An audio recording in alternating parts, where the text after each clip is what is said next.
1. Introduction. My name is Brooke. I am 28 years old.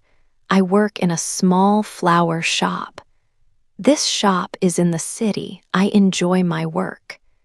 Every day I see many beautiful flowers. They bring me joy. My life was simple. Then I met Henry. This happened 5 years ago. At that time, I was 23 years old. Henry was a very handsome man. He was also very rich. He wore expensive suits. He smelled like money and success. One day, he came into the flower shop. He looked at me and smiled. He said, "You are different." These words made me feel very special. I had never heard that before. My heart felt warm. I believed this was love. We began to spend much time together. Henry was very kind. He took me to fancy dinners. He bought me lovely gifts. He always made me feel like the most important person. Everything felt like a wonderful dream. I felt like I was living in a storybook. After 1 year, Henry asked me to marry him. I said yes immediately.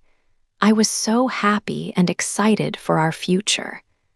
However, not everyone was happy.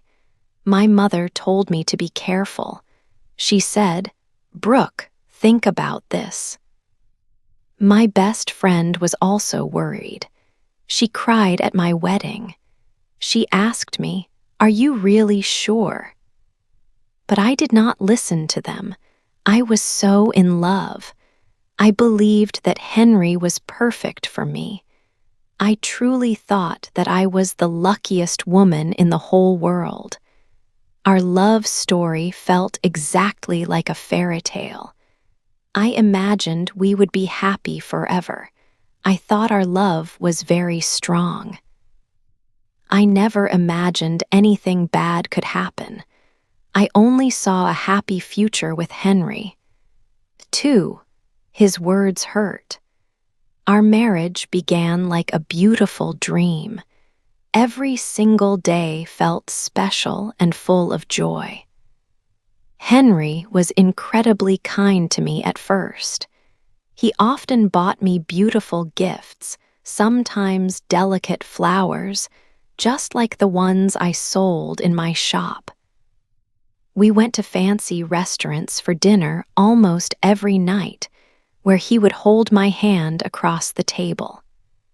He kissed my forehead gently, just like the romantic heroes in movies. I truly felt like the luckiest wife in the whole world.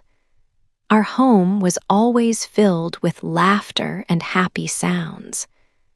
I believed our love would last forever, strong and true, just like a fairy tale. But then, slowly, things started to change. It was a very gradual change, like the light fading at the end of a long day. Henry did not come home early anymore.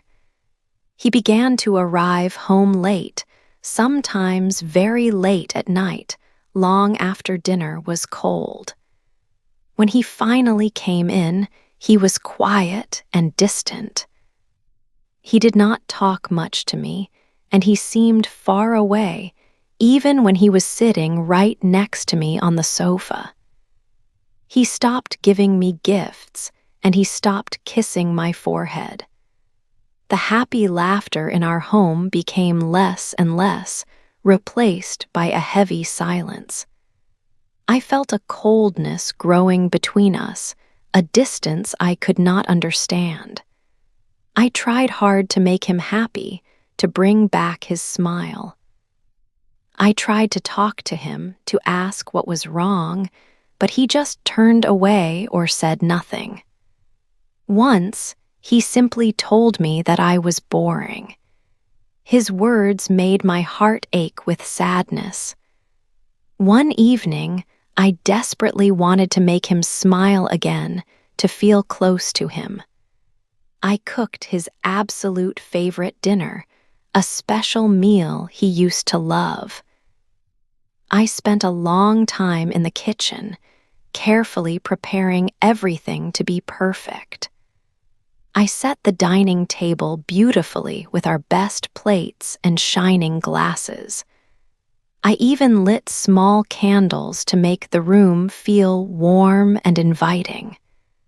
When Henry finally came home, I was so excited to see his face, hoping for a happy reaction. He sat down at the table and looked at the food. His eyes were cold and empty. He did not smile at all. Instead, he just shook his head slightly and said, "You are so stupid. This is not even what I like anymore." My heart broke into so many tiny pieces. It was the very first time he had called me stupid, and the words felt like a sharp knife twisting inside me. My eyes became wet instantly, but I tried very hard not to let the tears fall. I looked at him, my throat tight, and tried to smile through the pain. I quietly said, "Sorry, my love, I will do better next time." I always said those exact words. I always tried so hard to be better for him, to be the wife he wanted. I truly hoped that if I tried hard enough, he would love me again, just like he did at the beginning. 3. A red lipstick. One evening, after Henry came home from work, I was helping him with his clothes. I took his shirt to put it away. As I held it, I saw something on the collar. It was a mark, a bright red mark. It was lipstick. My heart started to beat fast. I did not wear red lipstick. I never used that color. This color was very strong and clear. It was a color I would never choose for myself. I looked at the shirt closely. The red mark was very clear against the light fabric. A cold feeling started in my stomach. I felt confused and a little bit scared. I wondered whose lipstick it could be. I knew it was not mine. Henry was in the living room reading a newspaper. I walked to him slowly, holding the shirt in my hand. My voice was quiet when I spoke. "Henry," I said, "what is this?" I showed him the red mark on the collar. He looked up from his newspaper. His eyes went to the shirt. Then he looked at me. He did not say anything for a moment. Then a small smile came to his face. It was not a kind smile. He started to laugh. It was a short, dry laugh. "Are you stupid again, Brooke?" he asked. His words felt like a punch. He did not explain. He just laughed and called me stupid. I did not say anything back. I just turned and walked away. I went to the bathroom and closed the door. I looked at myself in the mirror. My eyes were already red. Tears started to fall down my face. My body began to shake. I could not stop it. I felt so much pain inside. I told myself, "He is just stressed from work. He is tired. He still loves me." I tried to believe these words, but it was hard. My heart felt heavy. I felt very lonely. I felt like he did not want me anymore. The tears kept coming. I stood there for a long time, just crying silently. The red lipstick mark stayed in my mind. Later that night, Henry came to bed. He did not say good night. He turned his back to me. He always did that now. I lay there looking at his back. I could not sleep. I watched the moon through the bedroom window. It was bright and round. I whispered into the quiet room, "Please, Henry, please love me again." But he did not hear me, or maybe he did not care. My heart felt very tired. Every night was the same. I wished for the old Henry, the one who kissed my forehead and made me feel special. But he was gone. I was alone in our bed with only my thoughts for company. The red lipstick was a secret that felt like a heavy stone in my chest. I felt unwanted and unloved. For the other woman, one day I decided to find the truth. I felt a deep worry. I needed to see where Henry went, so I followed him. I waited until he left for work. I quickly called a taxi.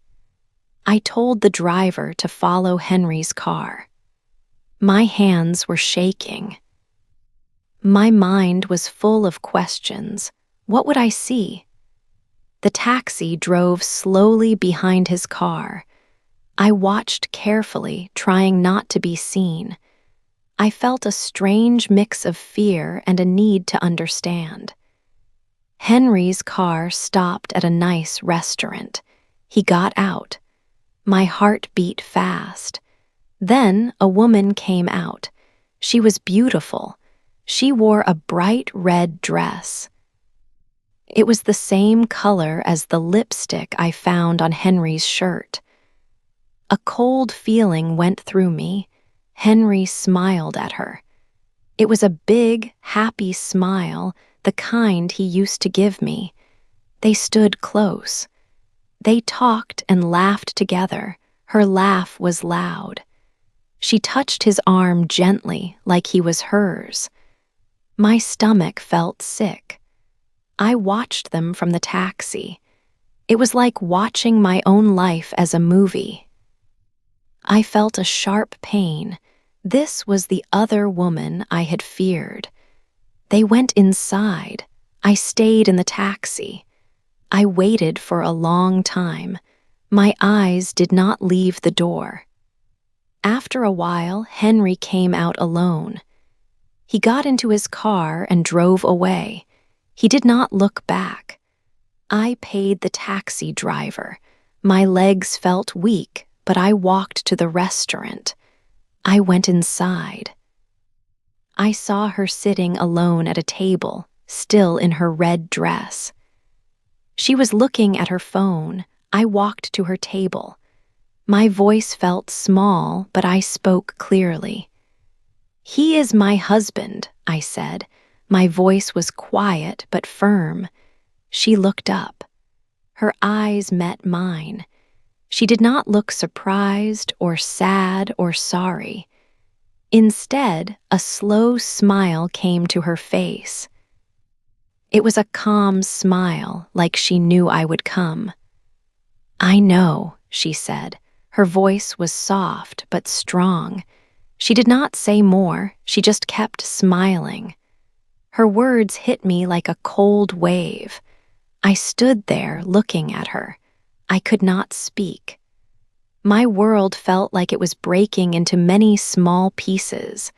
5, my new life. That night, something felt different inside me.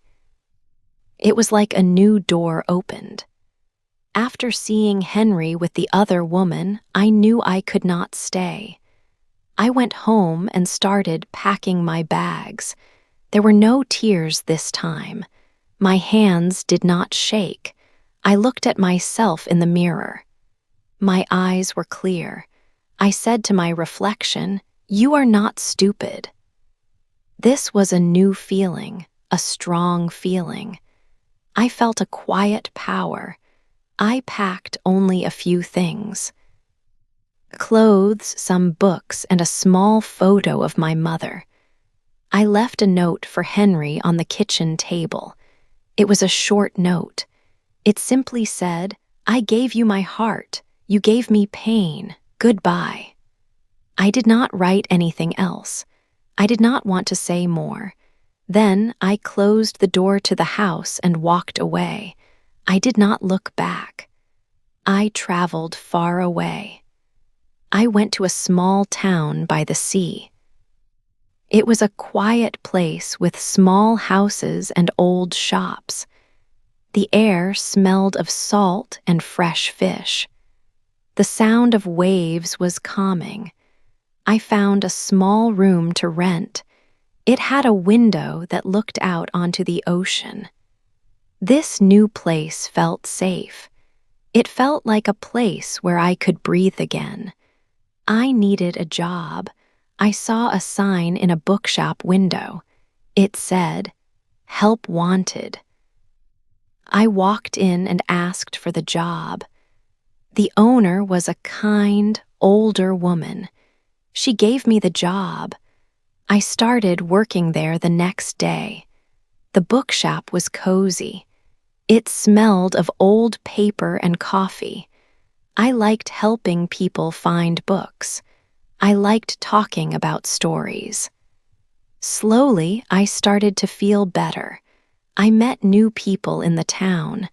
They were kind and honest. They did not lie or shout. I learned how to laugh again. It felt strange at first, like a sound I had forgotten. But soon, laughter came easily. I started to heal from the pain Henry had caused. The days became brighter. One day, a man came into the bookshop. His name was Liam. He had warm eyes and a gentle smile. He often bought books about history. We started talking. He was very kind. He listened when I spoke. He did not interrupt me. He did not tell me I was stupid.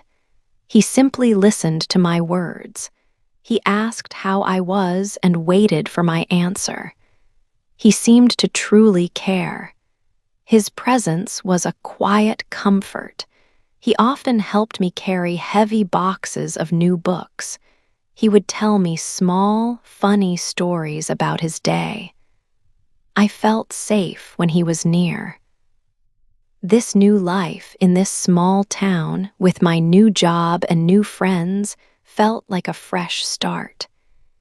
It was a life I was building for myself, one peaceful day at a time. I was learning to be happy again, far away from my old pain. 6.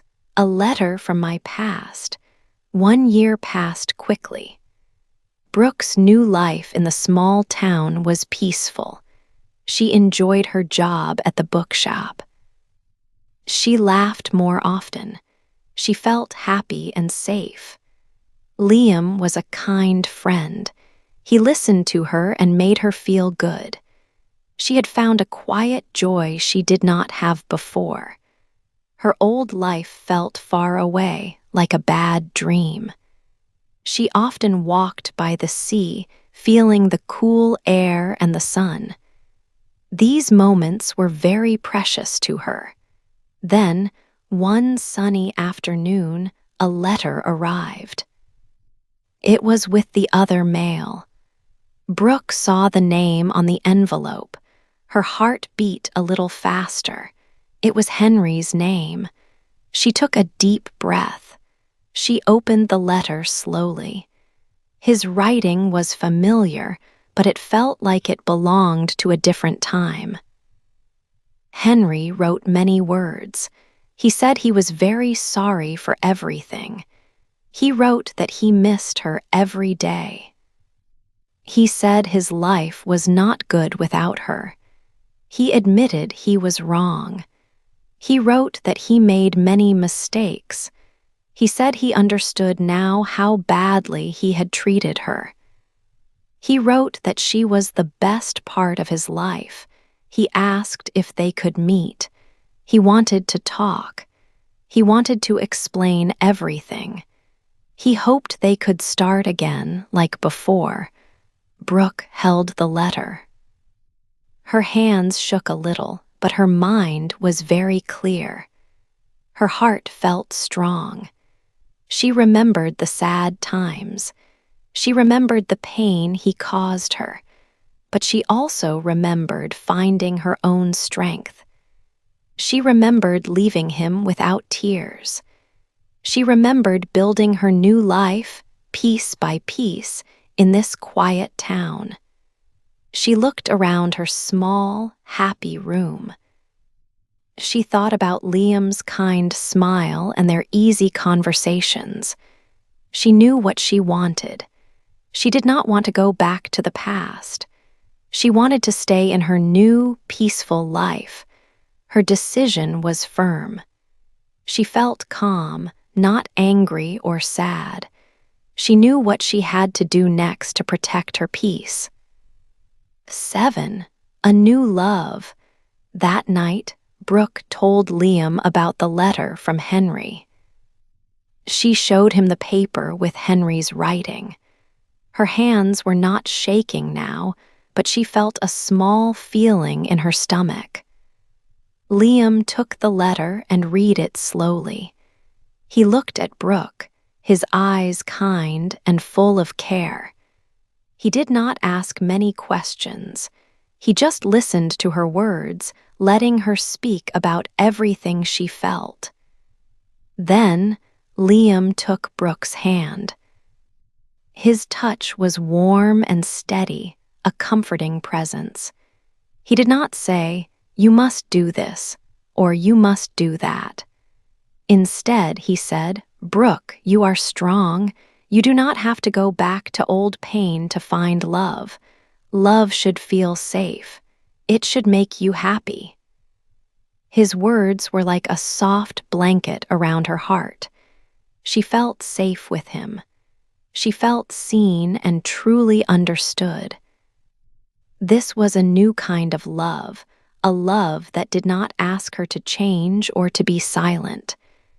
Liam just stood by her side, strong and quiet. He offered his support, ready for whatever she chose. He did not try to save her, but he was there, ready to help her save herself. A few days later, Brooke's phone rang.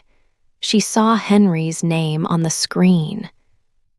Her heart beat a little faster, but it was not from fear or sadness. It was from a new kind of strength. She took a deep breath. She thought about the small town by the sea, her peaceful job in the bookshop, and Liam's kind smile. She remembered how far she had come and the peace she had found. She felt ready for this moment. She answered the call. Her voice was calm and clear. "Hello, Henry," she said. Henry's voice was soft. He started to talk about the past. He said he was very sorry again. He said he missed her and that he made many big mistakes. Brooke listened for a moment, letting his words pass by her. Then she spoke. "Henry," she said, "thank you for your letter, and thank you for the lesson you gave me." She paused, choosing her words carefully and clearly. "I have a new life now. It is a happy life. I have found peace here, and I am truly well." She did not feel angry or sad. She just felt clear and free. "I am free now," she added, her voice sure. There was a long silence on the other end of the line. Brooke waited. She heard nothing more from him. Then Henry hung up the phone. The call was over. Brooke slowly put her phone down. A very big weight lifted from her shoulders. She felt light, as if a heavy burden had finally gone away. She felt truly free for the first time in many years. A quiet, happy smile came to her face. She looked around her small, happy home. This was her new beginning, with a new love that truly understood her heart and brought her joy. 8. I am free. Now I am 30 years old. I live with Liam in a small house near the sea. The house has warm yellow curtains. Every morning, the sun shines through them. This light makes our home feel happy and bright. Liam makes me a cup of tea. He brings it to me in bed. The smell of warm tea fills the air. It is a simple start to each day, but it feels very special. I still work in the bookshop. I like my job. I meet many people. Liam often visits me there during his lunch break. Sometimes we talk about books. Sometimes we just smile at each other. He listens when I speak. He remembers small things I say. He calls me brilliant. He says this when I solve a crossword puzzle or when I have a new idea. His words make me feel smart and important. I feel safe with Liam. I feel truly happy. Life with Liam is calm. It is full of simple joys. There is no shouting. There are no sad nights. My heart feels light. It is a very different feeling from before. I used to feel scared. I used to feel small. Now I feel brave. I feel big.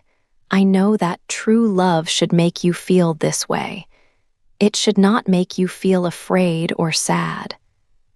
Sometimes I think about Henry. It is not often. When I do not feel angry. I do not feel sad.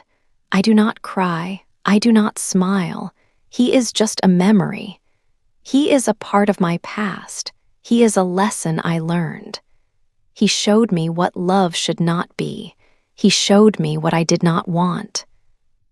This helps me to know what I do want now. This new chapter of my life has taught me many things. It has taught me that love should feel safe. It should be kind. It should bring peace, not pain. It should help you grow. It should not make you doubt yourself. It should make you feel strong. It should make you feel free. And the most important thing I learned is about myself. For a long time, I believed bad words about myself. I thought I was stupid. But now I know that is not true. I was never stupid. I was just in a difficult place. I am strong. I am smart. I am kind. I am free. I chose myself, and that was the best choice of all.